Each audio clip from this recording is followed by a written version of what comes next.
अब यहाँ एक बात यह भी इंपॉर्टेंट जाननी जरूरी है जो इस इंस्क्रिप्शन से जुड़ा है। इस इंस्क्रिप्शन के अनुसार हर एक युग में इसका निर्माण हुआ। यहाँ पे अगर आप देखेंगे कलयुग में तो इसका निर्माण किसने करवाया, सोलंकी जो डायनेस्टी उसके टाइम पे हुआ, लेकिन सतयुग में सोम राजा ने करवाया था, त्रेता युग में रावण ने रजत चांदी से करवाया था, द्वापर युग में कृष्णा ने करवाया था लकड़ी से, है ना, और कलयुग में सोलंकी डायनेस्टी ने करवाया। तो इस अभिलेख में ये सारी बातें यहाँ पर लिखी हुई हैं। सही आंसर हो जाएगा 1 और 3 ओनली, 1 और 3। आगे बढ़ते हैं, नेक्स्ट क्वेश्चन की तरफ बढ़ते हैं। अगला प्रश्न किसके बारे में बात कर रहा है, with the reference of man portable anti guided missile system.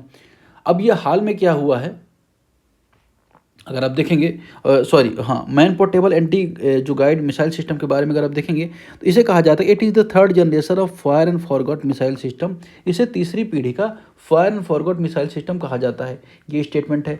दूसरा स्टेटमेंट क्या है, दूसरा स्टेटमेंट है कि इसमें इमेजिंग इंफ्रारेड सीकर का उपयोग होता है, it use imaging infrared homing Sikar. तीसरा स्टेटमेंट कह रहा है कि it can only launch from the vehicle based platform. यह केवल व्हीकल बेस्ड जो प्लेटफॉर्म होते हैं उनसे लॉन्च की जा सकती है, यहाँ पे कहना चाह रहा है। अब दो बातें आपको यहाँ पे पता होनी चाहिए किसके बारे में, जो ये मिसाइल है इसके बारे में।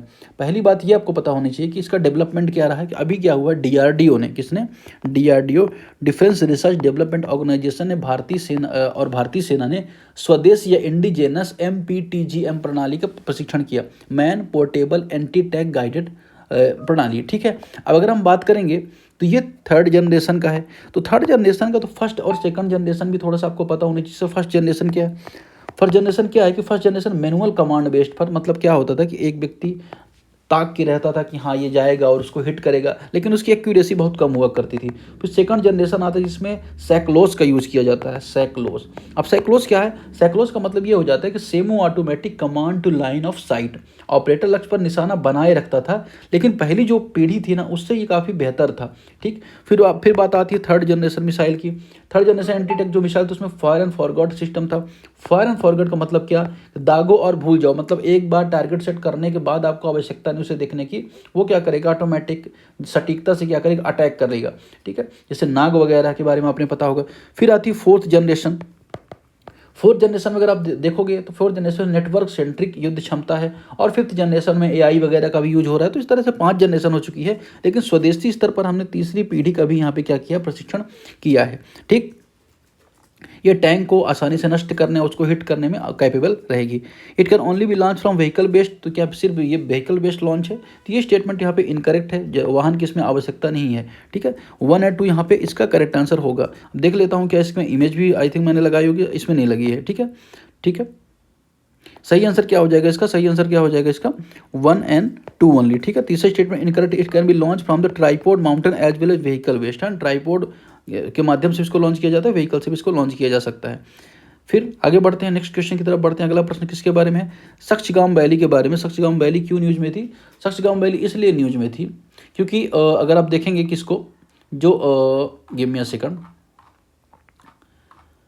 हाँ, सक्चगाम वैली क्यों न्यूज में थी, सक्चगाम वैली इसलिए न्यूज में थी कि अभी चाइना ने क्या क्लेम किया, चाइना ने क्लेम किया कि ये भारत का पार्ट नहीं है, है ना, इस वजह से ये थोड़ा सा न्यूज में आ गई। अब अगर हम इसकी लोकेशन देखें सक्चगाम वैली की, तो अगर आप मैप में देख पा रहे होंगे, ये यहाँ पे मैप है इसका सक्चगाम वैली का, जहाँ पे ये यहाँ पे अगर आप देखेंगे तो ये वाला रीजन जो है सक्चगाम वैली को बिलोंग करता है। मतलब अगर आप देखेंगे ये वाला रीजन, यहीं पे आप देखेंगे सियाचिन ग्लेशियर, जहाँ से भारत नज़र रख लेता है पाकिस्तान और ऑक्युपाइड कश्मीर पर, और चाइना ऑक्युपाइड ये लद्दाख उस पर भी, अक्साई चीन पर। तो यहाँ पे साथ ही अब ये सक्चगाम वैली को भी यहाँ पे पाकिस्तान, ये चाइना ने कहा है कि ये भारत का पार्ट नहीं है, जिस वजह से न्यूज़ में आ गई। ठीक है, अगर हम बात करें इसकी स्टेटमेंट क्या क्या दिए गए हैं, स्टेटमेंट है कि it is also known as trans Karakoram tract, इसे ट्रांस काराकोरम ट्रैक्ट के नाम से भी जाना जाता है। दूसरा, it was ceded to China by Pakistan 1963, Pakistan द्वारा चीन को ये सौंप दिया गया था, ये वाला हिस्सा पाकिस्तान द्वारा चीन को सौंप दिया गया था। तीसरा, it lies south of Siachen glacier, ये सियाचिन ग्लेशियर के साउथ में है। अब अगर आप देख रहे हैं तो सियाचिन ग्लेशियर के नॉर्थ में ये पड़ता है, ना कि साउथ में है। तो ये तीसरा स्टेटमेंट यहाँ पे इनकरेक्ट हो जाएगा, लोकेशन बेस्ड था, इसलिए मैंने इसकी लोकेशन भी आपको यहाँ पे दिखा दी। सही आंसर क्या हो जाएगा आपका, 1 और 2 ओनली। ठीक, ओके। आगे बढ़ते हैं नेक्स्ट क्वेश्चन की तरफ। अगला जो प्रश्न है किसके संबंध में, यहाँ पे अगर आप देखेंगे सक्सगाम वैली के बारे में यहाँ पे भी दिया गया है और सेम क्वेश्चन यहाँ पे है, इसको आप अटेम्प्ट कर सकते हैं। ठीक है, आगे बढ़ते हैं। क्वेश्चन नंबर जो बरगी डैम के संबंध में देखते हैं। With the reference of Bargi dam consider the following statements. अब बरगी डैम को लेकर न्यूज क्या थी कि हाल में जो राष्ट्रीय बांध सुरक्षा प्राधिकरण है, मतलब नेशनल डैम सिक्योरिटी जो अथॉरिटी है, तो उसके संबंध में ये प्रश्न है कि उसने बरगी बांध जो है, जो नर्मदा नदी पर बना हुआ है, उसको लेके कारण बताओ नोटिस जारी किया है। अब बरगी बांध बना किस पर, नर्मदा नदी पर। तो थोड़ा नर्मदा नदी के बारे में जान लीजिए।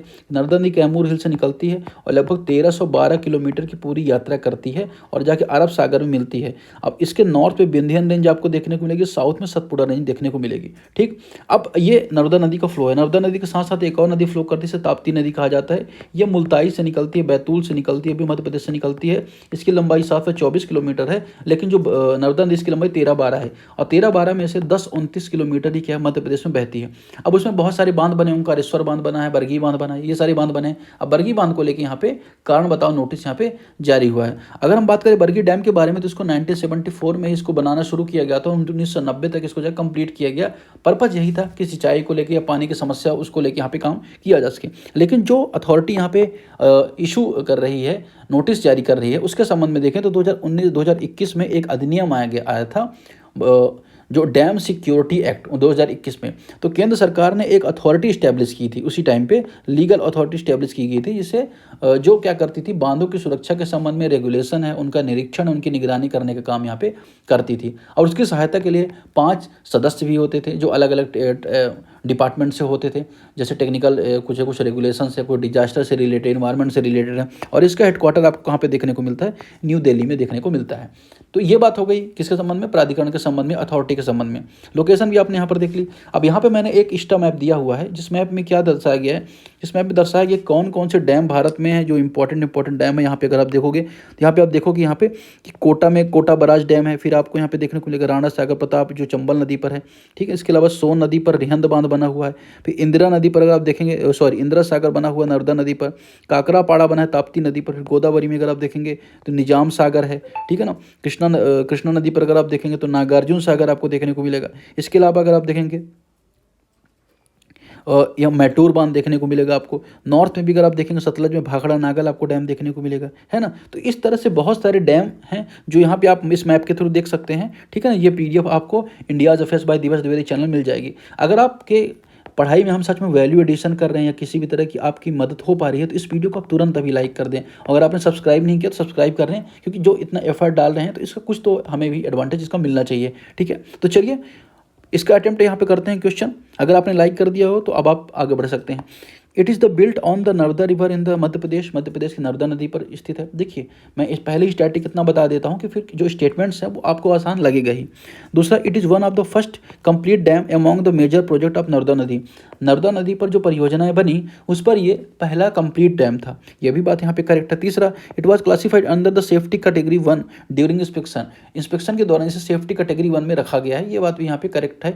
सॉरी, ये बात इनकरेक्ट है, यहाँ पे कैटेगरी 3 में रखा गया है, मैंने करेक्ट बोल दिया, कैटेगरी 3 में रखा गया है। मतलब कि मामूली इसमें कमियां अभी भी हैं। कैटेगरी 1 में जिसमें समस्या ना हो, कैटेगरी 2 उसके बाद, तो कैटेगरी 3 में जो भी समस्या देखने को मिलती है कैटेगरी 3 उसमें बांधों को रखा जाता है। तो ये अथॉरिटी के बारे में थोड़ा सा पता होना चाहिए। लोकेशन, नर्मदा नदी, ताप्ती, सब कुछ हमने यहाँ पर देख लिया। सही आंसर क्या हो जाएगा, 1 और 2 ओनली।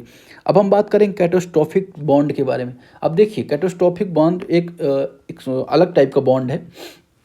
देखिए, बॉन्ड में जनरली क्या होता है ना, कि आप क्या करते हैं, एक कागज़ का टुकड़ा खरीद रहे हैं पैसे से, बाद में उसी कागज़ के टुकड़े में आपको इंटरेस्ट मिलता है। या तो कभी कभी अगर आप देखेंगे कि जो डिस्काउंट में इशू होता है, बाद में आपको प्रिंटेड प्राइस मिलता है। मतलब कभी कभी ऐसा होता है 10% डिस्काउंट पर बॉन्ड इशू किया गया, 1000 का बॉन्ड, तो आपने 900 में खरीद लिया और टेन्योर पर जब आप गए तो आपको 1000 रुपये इसके बदले मिल गया। ठीक है, तो इस तरह के बॉन्ड होते हैं। तो केरला ने क्या किया, कैटास्ट्रोफिक बॉन्ड यहाँ पे इशू किया। तो इशू क्या किया उसने, केंद्र सरकार से अनुरोध किया है कि इस तरह का बॉन्ड इशू होना चाहिए। अब इसमें फ़ायदा क्या होगा, सपोज करिए कि इस तरह के बॉन्ड में क्या फ़ायदा होगा कि जैसे मान के पहले इशू हो गया कि इस साल कोई बाढ़ आ सकती है, कोई सुनामी आ सकती है, अधिक बारिश हो सकती है, तो कोई किसी ने इसमें कम प्रीमियम पर, या इमरजेंसी बॉन्ड होते हैं कम प्रीमियम पर मिलेगा, मतलब कम पैसा आप लगाएंगे। अगर ऐसी समस्या होती है तो जो बॉन्ड में पैसा लगेगा उसको प्रॉफिट मिलेगा और सरकार के पास फंड भी आएगा, उस फंड की मदद से क्या कर सकती है, रिलीफ का कार्य भी वो कर सकती है। अभी तक क्या होता था कि जो भी प्राकृतिक आपदा होती हैं उन पर कंप्लीट जो रिस्पॉन्स करने का रिस्पॉन्सिबिलिटी गवर्नमेंट के ऊपर होती है। तो यहाँ पे बॉन्ड के माध्यम से कुछ पैसा और भी इकट्ठा किया जा सकेगा। ये एक तरह का बॉन्ड होता है, ठीक है, जिससे जोखिम है, जो रिस्क है, उसको क्या करें, बीमा प्रतिभूतियों के रूप में उसको स्थानांतरित किया जा सके, ट्रांसफर किया जा सके। तो यहाँ पे स्टेटमेंट यहाँ पे बन रहा है कि these are insurance linked security that transfer disable risk to investors. बीमा संबंध प्रतिभूतियां जो आपदा जोखिम को निवेशक को हस्तांतरित करती हैं। They are generally issue directly by the private insurance company. सामान्य तौर पर ये प्राइवेट कंपनी द्वारा इशू की जाती हैं। तीसरा, higher disaster risk lead to higher coupon rate. अगर रिस्क ज़्यादा है तो इसमें लाभ ज़्यादा है, कूपन रेट ज़्यादा होगा। तो तीसरा भी स्टेटमेंट आसान है यहाँ पे। अगर आप देखेंगे कि जैसे मान के चले जापान ने इशू किया अर्थक्वेक बॉन्ड, है ना, तो यहाँ पे रिस्क ज़्यादा है ना, रिस्क ज़्यादा है तो यहाँ पे फ़ायदा भी ज़्यादा होने की संभावना रहेगी। तो ये तीसरा स्टेटमेंट और पहला स्टेटमेंट यहाँ पे करेक्ट होगा, दूसरा स्टेटमेंट यहाँ पे इनकरेक्ट होगा। अगली तरफ बढ़ेंगे, क्वेश्चन नंबर जो नेक्स्ट है उसकी तरफ नंबरिंग आई थी यहाँ पे मिस हो गई है। अगर आप देखेंगे with the reference of NESL consider the following statements. National environment standard laboratory, हाल ही में CSIR जो है, CSIR और जो नेशनल फिजिकल लेबोरेटरी है उसने NESL को इस्टेब्लिश किया है, NESL को इस्टेब्लिश किया है, जो नेशनल एनवायरनमेंट स्टैंडर्ड लेबोरेटरी। अब ये स्टैंडर्ड लेबोरेटरी वो क्या करेगी, भारत में जो पर्यावरण की परिस्थिति है उसके अंतर्गत जो एयर पोल्यूशन, उसकी निगरानी की जो प्रणाली है, मॉनिटरिंग सिस्टम है या इन्वायरमेंटल सेंसर है, उसमें उपयोग होने वाली जो टूल्स है उसकी जांच करेगी, रिकैलिब्रेशन को इस्टेब्लिश करेगी। अब यह पूरा काम किसके अंतर्गत हो रहा है, NCAP के अंतर्गत हो रहा है, नेशनल क्लीन एयर प्रोग्राम के अंतर्गत हो रहा है, और उसके लिए विश्वसनीय डाटा भी ये प्रदान करेगी। अब इसका हेडक्वार्टर कहाँ पे आपको देखने को मिलेगा, न्यू दिल्ली में देखने को मिलेगा। तो न्यू बॉडी है, ये इस पर क्वेश्चन बनाए जा सकते हैं। तो चलिए स्टेटमेंट देख लेते हैं। यहाँ पर स्टेटमेंट क्या है, it has been established at CSIR national physical laboratory new Delhi. It support the national clean air programme by providing credible data. यह इसको CSIR जो नेशनल फिजिकल लेबोरेटरी है, फिजिक्स लेबोरेटरी है, उसमें नई दिल्ली में स्थापित किया गया है। यह विश्वसनीय डाटा प्रदान करने राष्ट्रीय सुरक्षा वायु कार्यक्रम को समर्थन देती है। It is primarily meant for biodiversity conservation studies. इसका मुख्य रूप से जैव विविधता संरक्षण अध्ययन के लिए स्थापित करेगी। यहाँ पे आपको पता होना चाहिए कि जो स्टैंडर्ड उसको चेक करना है, ना कि वो जैव विविधता पर क्या करना, अध्ययन कर स्टडी करना। तीसरा ऑप्शन एलिमिनेट हो जाएगा, 1 और 2 इसका यहाँ पे करेक्ट आंसर हो जाएगा। आगे बढ़ते हैं। सख्सगांव वैली को लेकर हमने यहाँ पे ऑलरेडी क्वेश्चन देख लिया। सरसों के तेल के संबंध में यहाँ पे प्रश्न है, इसको हम यहाँ पे देखेंगे with the reference of mustard crop. Mustard crop को लेकर यहाँ पे क्या न्यूज है, अगर देखें तो हाल में सरसों की फसल में एक संक्रमण होता है, उसकी ज़्यादा संवेदनशीलता या वल्नरेबिलिटी देखी गई है। उसका नाम यहाँ पे मैं लिख देता हूँ, ओरोबंची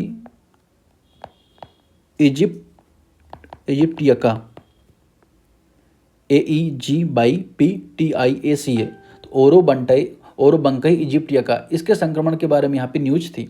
अगर हम बात करें सरसों की फसल के बारे में, तो एक सेल्फ पोलिनेशन वाली फसल है, मतलब खुद अगर हम बात करें पोलिनेशन कैसे होता है, यानी अगर आप देखोगे 2 फूल हैं तो मधुमक्खियों के द्वारा, अगर हम बात करें भंवरों के द्वारा एक जगह से दूसरी जगह क्या किया जाता है, पोलिनेट किया जाता है, लेकिन इसमें सेल्फ पोलिनेशन होता है।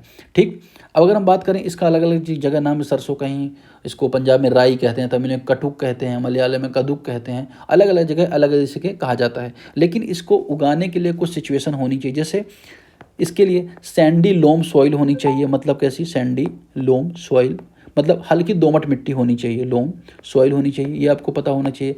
अब अगर हम बात करें, थोड़ा सा सूखा मौसम होना चाहिए और ठंडी जलवायु होनी चाहिए, ठंडा मौसम होने, इसलिए अगर आप देखें नॉर्थ इंडिया में या मिडिल इंडिया में जो सरसों उगाई जाती है तो ठंड के टाइम पे उगाई जाती है। 10 डिग्री टेम्परेचर से 25 डिग्री टेम्परेचर इसके बीच में उपयुक्त होता है। और थोड़ी बहुत बारिश भी चाहिए, 620 मिलीमीटर के आसपास इसकी बारिश चाहिए। हालांकि जो पाला होता है उसकी समस्या देखने को मिलती है, क्योंकि ठंडी में पाला इसमें लग जाता है। अब इसके उत्पादक के बारे में बात करते हैं, राजस्थान इसका बहुत बड़ा सबसे बड़ा उत्पादक है। उसके बारे में अगर बात करें, गुजरात है, यूपी है, वेस्ट बंगाल है, हरियाणा, मध्य पंजाब, मध्य प्रदेश यहाँ पे आपको देखने को मिलेगा। अब अगर हम बात करें इस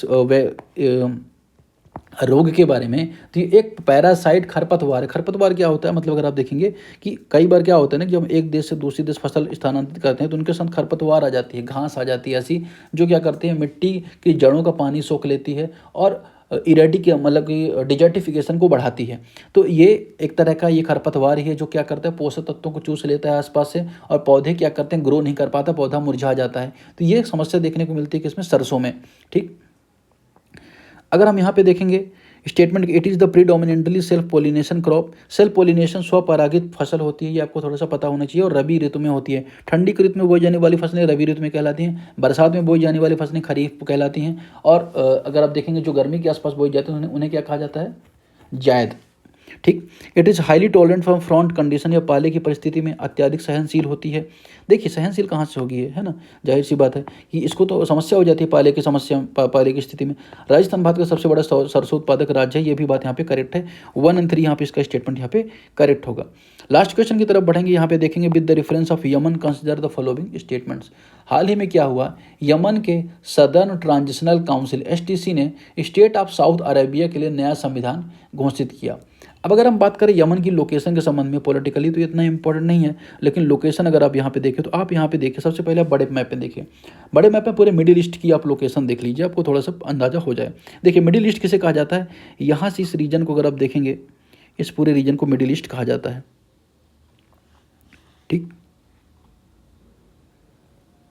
अब अगर हम देखेंगे खासतौर पर ये वाला रीजन जो है जिसमें सीरिया आता है, यहाँ पे लोकेशन देखिए, सीरिया के वेस्ट बैंक, ये सीरिया हो गई, ये वेस्ट बैंक हो, जो इजराइल के ईस्टर्न पार्ट में है, ये इराक हो गया, जॉर्डन हो गया, यहाँ पे कुवैत हो गया, छोटा सा बहरीन हो गया, यहाँ पे कतर हो गया, यहाँ पे UAE हो गया, यहाँ पे ओमान हो गया, यमन हो गया।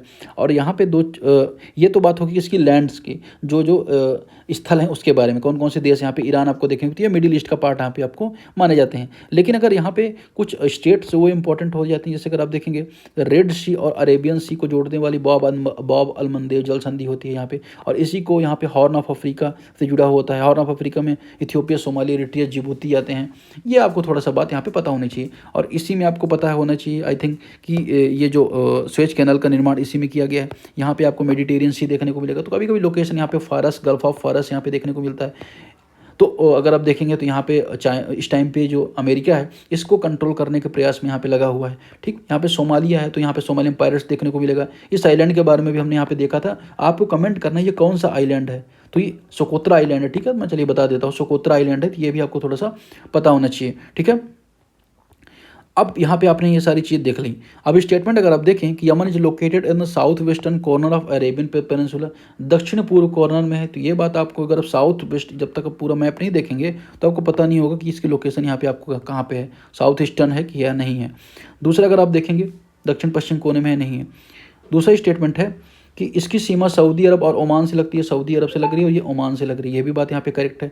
बाब अल मंदेव जलमंडू लाल सागर को भूमध्य सागर से जोड़ता है, तो क्या लाल सागर को भूमध्य सागर से जोड़ा बाब अल मंदेव? नहीं, अरेबियन सी को यहाँ पे अगर आप देखेंगे रेड सी से जोड़ा बाब अल मंदेव जल संधि, तो यहाँ पे बाब अल मंदेव जल संधि है, ये आपको पता होना चाहिए, जो रेड सी को अरेबियन सी से जोड़ता है। ठीक है, तो ये स्टेटमेंट यहाँ पे इनकरेक्ट हो जाएगा, 1 और 2 यहाँ पे करेक्ट हो जाएगा। आई थिंक 1 2 करेक्ट है, लास्ट फिर भी मैं देख लेता हूँ। ठीक है, हाँ सही बात, 1 2 यहाँ पे करेक्ट है। तीसरा स्टेटमेंट यहाँ पे इनकरेक्ट है, रेड सी और गल्फ ऑफ अदन को जोड़ता है। ठीक है, तो आज के डिस्कशन फिलहाल इतना ही। आप PDF प्राप्त करने के लिए हमारे चैनल इंडियाज अफेयर्स बाय दिवस द्विवेदी टेलीग्राम में सर्च कर सकते हैं, या आप डिस्क्रिप्शन में लिंक दी हुई है वहाँ से भी टेलीग्राम ग्रुप ज्वाइन कर सकते हैं, वहाँ पे भी नहीं मिलता आप कमेंट कर दें।